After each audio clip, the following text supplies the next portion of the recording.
Hello everyone, welcome back to my channel education with Sapna. इस video में आज हम देखने वाले हैं सोशल साइंस क्लास 10 की जो अर्थशास्त्र की बुक है इकोनॉमिक्स की, उसमें चैप्टर नंबर फर्स्ट है विकास।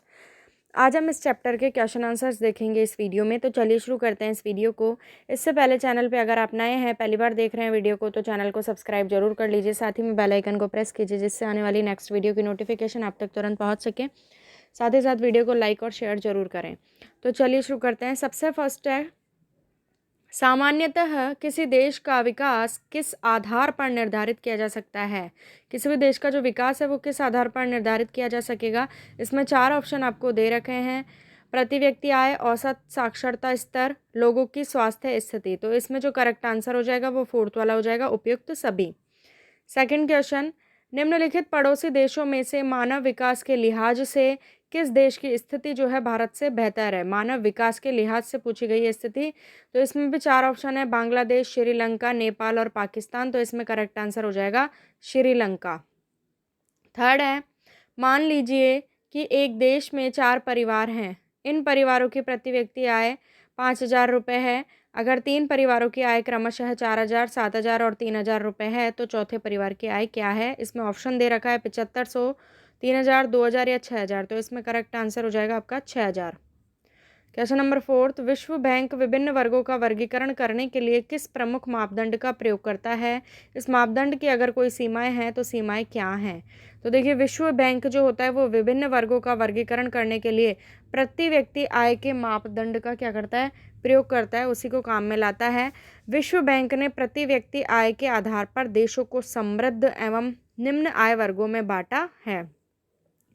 इस मापदंड की ये सीमाएं हैं। पहली सीमा कौन सी है, प्रति व्यक्ति आय से यह पता नहीं चलता कि यह आय लोगों में किस तरह वितरित है। दो देशों की प्रति व्यक्ति आय समान होने पर भी एक देश दूसरे देश से अधिक समृद्ध भी हो सकता है। और दूसरा, प्रति व्यक्ति आय से देश के आर्थिक विकास का सही अनुमान नहीं लगाया जा सकता। फिफ्थ क्वेश्चन, विकास मापने का यूएनडीपी का मापदंड किन पहलुओं में विश्व बैंक के मापदंड से अलग है। तो इसका उत्तर है, विश्व बैंक देशों के विकास को मापने हेतु प्रति व्यक्ति आय के मापदंड का उपयोग करता है, जबकि यूएनडीपी के मापदंड में प्रति व्यक्ति आय के अतिरिक्त शैक्षिक एवं स्वास्थ्य स्तर को भी आधार बनाया गया है। इस प्रकार यूएनडीपी का मापदंड विश्व बैंक के मापदंड से अधिक बेहतर है। सिक्स क्वेश्चन, हम औसत का प्रयोग क्यों करते हैं। इनके प्रयोग करने की क्या कोई सीमाएं हैं। विकास से जुड़े अपने उदाहरण देकर स्पष्ट कीजिए। इसमें बताना है हम औसत का प्रयोग क्यों करते हैं। हम औसत का प्रयोग करते हैं आय की तुलना करने के लिए।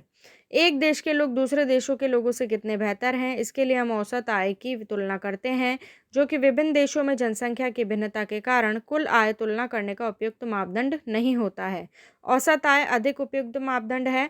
औसत के प्रयोग करने की सीमाएं, पहली सीमा, औसत आय धनी और निर्धन के बीच अंतर नहीं बताती। सेकंड, इसे विकास का अच्छा माप नहीं माना जा सकता। उदाहरण दिया है, उदाहरण के लिए यह हो सकता है कि किसी देश की औसत आय में वृद्धि हुई हो, लेकिन इसमें यह भी हो सकता है कि दोनों आय के वितरण में असमानता अधिक बड़ी हो। सेवंथ है, प्रति व्यक्ति आय कम होने पर भी केरल का मानव विकास क्रमांक हरियाणा से ऊंचा है, इसलिए प्रति व्यक्ति आय एक उपयोगी मापदंड बिल्कुल नहीं है और राज्यों की तुलना के लिए इसका उपयोग नहीं करना चाहिए। क्या आप सहमत हैं, चर्चा कीजिए।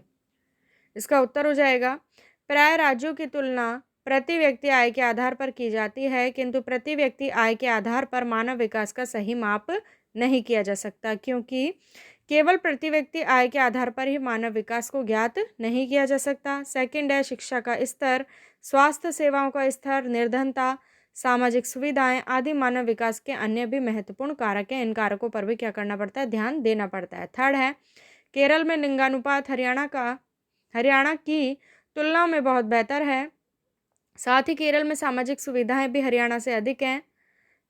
केवल प्रति व्यक्ति आय के आधार पर राज्यों के मानव विकास की तुलना करना उचित नहीं है। क्वेश्चन नंबर 8, भारत के लोगों द्वारा ऊर्जा के किन स्रोतों का प्रयोग किया जाता है, ज्ञात कीजिए। अब से 50 वर्ष पश्चात क्या संभावनाएं हो सकती है। तो इसका उत्तर हो जाएगा, भारत में ऊर्जा के 2 प्रकार के स्रोतों का प्रयोग किया जाता है। परंपरागत स्रोत, जिसमें आते हैं कोयला, खनिज तेल, प्राकृतिक गैस और विद्युत। अब है गैर परंपरागत स्रोत, जिसमें पवन ऊर्जा, सौर ऊर्जा, बायोगैस, भूतापीय ऊर्जा, ज्वारीय ऊर्जा और परमाणु ऊर्जा। अगले 50 वर्षों में भारत में ऊर्जा के क्षेत्र में अनेक संभावनाएं हैं। भारत में ऊर्जा के परंपरागत स्रोतों की निरंतर खोज की जा रही है तथा विदोहन किया जा रहा है, जिससे भविष्य में इनके पूर्ति बढ़ने की संभावना है। 9th क्वेश्चन, धारणीयता का विषय विकास के लिए क्यों महत्वपूर्ण है? तो इसका उत्तर है, विकास की धारणीयता का तात्पर्य विकास के स्तर को और ऊंचा उठाने तथा वर्तमान विकास के स्तर को भावी पीढ़ी हेतु बनाए रखने से है। अतः धारणीयता का विषय विकास के लिए महत्वपूर्ण है, क्योंकि इसके बिना विकास अधूरा है। क्वेश्चन नंबर 10, धरती के पास सब लोगों की आवश्यकताओं को पूरा करने के लिए पर्याप्त संसाधन है, लेकिन एक भी व्यक्ति के लालच को पूरा करने के लिए पर्याप्त संसाधन नहीं है। यह कथन विकास के चर्चा में कैसे प्रासंगिक है? चर्चा कीजिए।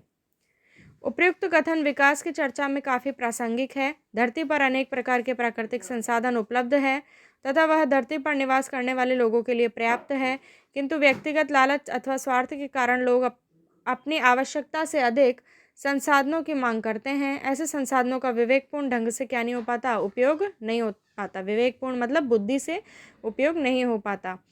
विवेक मतलब होता है बुद्धि, जिससे संसाधनों का क्या होता है? दुरुपयोग होता है। क्वेश्चन नंबर 11, पर्यावरण में गिरावट के कुछ ऐसे उदाहरणों की सूची बनाइए जो आपने अपने आसपास देखे हों। तो फर्स्ट इसमें है, हमारे आसपास यातायात के साधनों में निरंतर क्या हो रही है? वृद्धि हो रही है, जिससे वायु प्रदूषण, ध्वनि प्रदूषण निरंतर बढ़ रहा है। सेकंड पॉइंट है, कल कारखानों तथा फैक्ट्रियों में वृद्धि हो रही है, जिस कारण वायु व जल प्रदूषण में निरंतर वृद्धि हो रही है। थर्ड है, जनसंख्या में निरंतर वृद्धि से जल प्रदूषण बढ़ रहा है तथा बढ़ते हुए शहरीकरण के कारण पेड़ पौधों का एवं वनों का क्या हो रहा है? विनाश हो रहा है, वनों की कटाई भी हो रही है। 12th है, तालिका 1.6 में दी गई प्रत्येक मद के लिए ज्ञात कीजिए कि कौन सा देश सबसे ऊपर और कौन सा सबसे नीचे। तो फर्स्ट पॉइंट है इसका, प्रति व्यक्ति आय की दृष्टि से श्रीलंका सबसे ऊपर है तथा नेपाल सबसे नीचे है। जन्म के समय संभावित आयु की दृष्टि से श्रीलंका सबसे ऊपर तथा पाकिस्तान सबसे नीचे है। विद्यालय औसत आयु 25 वर्ष या उससे अधिक की दृष्टि से श्रीलंका सबसे ऊपर तथा म्यांमार एवं नेपाल दोनों सबसे नीचे है।